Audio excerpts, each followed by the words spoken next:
Welcome to this section on the emergence of new international economic order. In this module, we will learn what are the reasons that made for the emergence of new international economic order. First, to list out the factors, first in the list is the mediators, economic development, political independence, global trading system that existed during that period, and also the UNCTAD. Let's learn about each one. Starting with the mediators, the non-aligned countries served as more than just as a mediator during the Cold War period. They played a very active role. Now, who are these non-aligned countries? The majority of the non-aligned countries who did not join either the United States-led Western Bloc or the USSR-led Eastern Bloc, these are newly independent countries post-World War II, that is after 1945. We generally refer them as third world countries, or we are also classifying them as least developed countries. These countries are facing basic challenges, that is the challenge of economic development and poverty alleviation or eradication. So the non-aligned countries played a major role in the emergence of new international economic order. First thing, because they have their own problem, that is economic development and poverty alleviation or eradication. Let us see how the economic development played a dominant role. The economic development was also critical to the newly independent countries for their basic survival. No country can survive if they don't get proper economic support. So without continued development, a country cannot be truly free. So next comes, for the word free, we need to talk about the political independence. So it would remain economically dependent on the wealthier countries, including the colonial powers, for which it had gained political independence. Now in one form, they have resisted the dominance of the foreign nations in their country. They fought for freedom, they attained freedom. But if they are not economically developing, that may lead to their economically dependent on the wealthier countries, that is the colonial powers or the superpowers.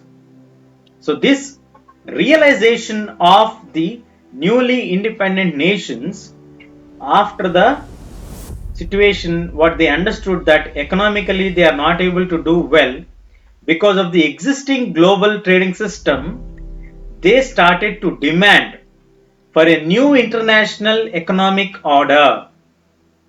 This realization by the newly independent countries gave the impetus for the development or the establishment of new international economic order. Now, what was the grading system or the trading system that was existing during that period? So let us see here. The first point, the given least developed countries control over the natural resources. The smaller states, the newly independent states, which became a part of the ally system or the alliance, they gave control over their natural resources to the Western countries or developed countries. Now, the natural resources of the least developed countries are used, to put it exact, they are exploited by the developed Western countries. They gained access to the Western market so that the least developed countries can sell their goods, thereby increasing the benefits of trade for poorer countries. One, the natural resources are exploited by the Western countries.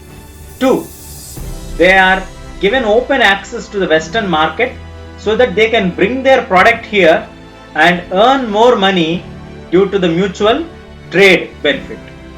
The reduce of the Western countries' technology cost. There is a lot of improvement in the technology during the 1970s that gave the least developed countries, the LDCs, a greater voice in the international financial institutions like IMF and World Bank. Later, by the mid 1970s, they had risen their prominence as the most pressing issues. So they brought it to a wider notice. They have raised their concerns. Now they have started to demand that the natural resources should not be exploited by the Western countries. Then the technology cost has reduced, so they also need to get the benefit of it.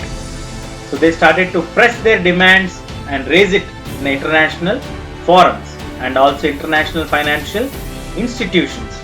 So what is the outcome of that? Is there any change? Yes. The new trade policy for development was published in 1972 by the United Nations Conference on Trade and Development. Due to the growing concerns from the non-aligned countries, least developed countries, the immediate necessity of creating a momentum for economic development, the necessity and also the need to maintain their political independence and to understand how the global system is exploiting their natural resources on the name of alliance, on the name of less developed countries, on the name of technology, is being pressed and reported with a greater voice in the international financial institutions. That made United Nations to come up with a policy known as New Trade Policy for Development that was established and published in 1972 by the United Nations in its own conference on trade and development. This is how the new international economic order came into emergence, and what are the key factors that were responsible for this emergence, that is the mediators, the non-aligned nations, the need for economic development in the newly independent states, the necessity to retain their political independence, the global trading system that existed during that period, and all these factors played the way for the emergence of new international economic order by 1972 in the United Nations Conference on Trade and Development. Stay tuned. We'll catch you in the next section.